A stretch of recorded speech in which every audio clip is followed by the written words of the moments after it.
Okay, so here we have a Shoprider motor, fresh out of a Rocky 6.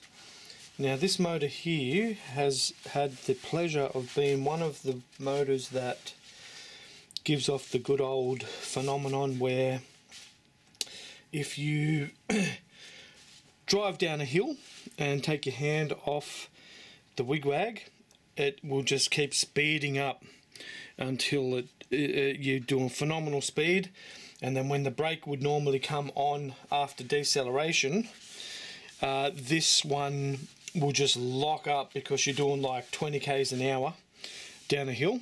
So let's have a look inside and see what's causing that, or what caused that. So first thing, these Shoprider motors are really easy to pull apart. You just take out the brushes. So take the brush caps off. This one's only a 2-pole motor out of a Rocky 6. Massive motor compared to the 4-pole motor out of the all-rounder, say for example. Now if you look at the brushes here, look at this. I don't know if you can see that, but right on the edge, it's all like not worn properly. I'll try to get some photos of that close up, and even it feels like it's been arcing. So we'll whack that one there, and then we'll take this one out and have a look at that one. We're lucky they're not seized in there. The brush colour of the wire going there is a bit hot, and this one's the same sort of a thing.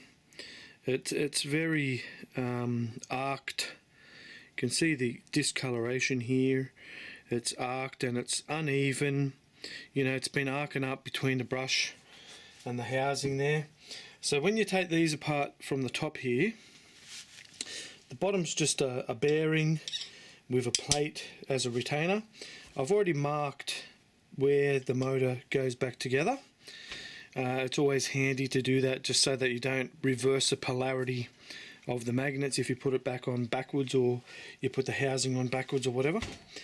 It'll go backwards when you're going forwards if this is 180 degrees out.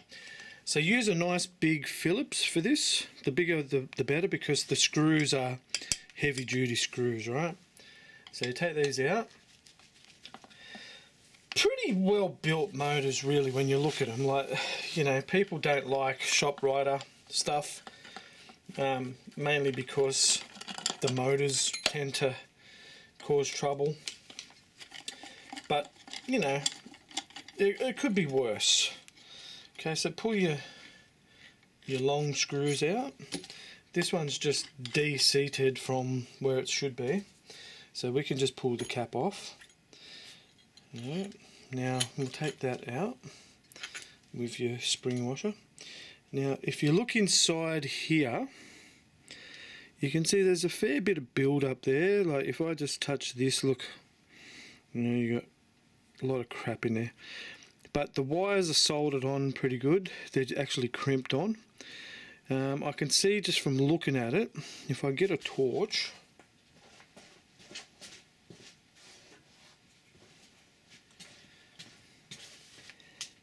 shine it in there so you can have a look.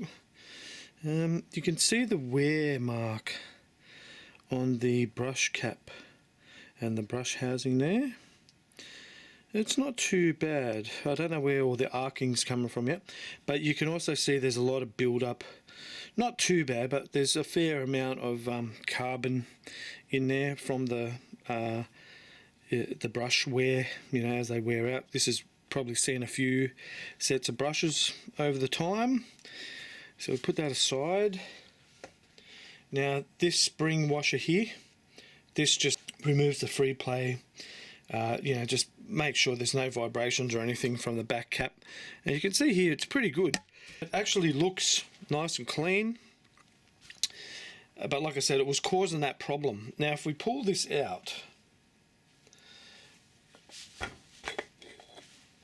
of the main housing, it's not too bad actually. But you can see the wear on this lip here.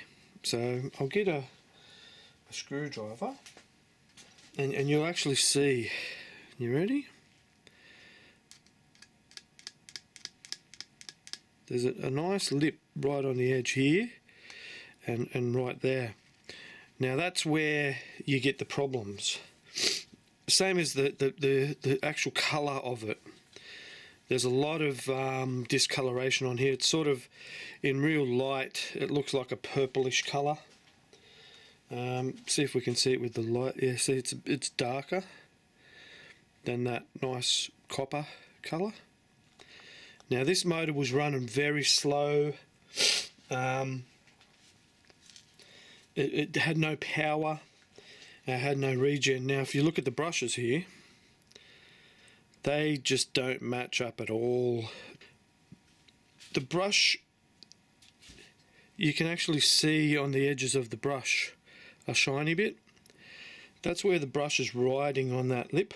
So to fully fix this motor, we need to clean and reshape this part of the commutator, which I will do, and then clean this commutator up and make it flat again so that the brush is going to rub perfectly on it, and then we'll see how that goes compared to a brand new one.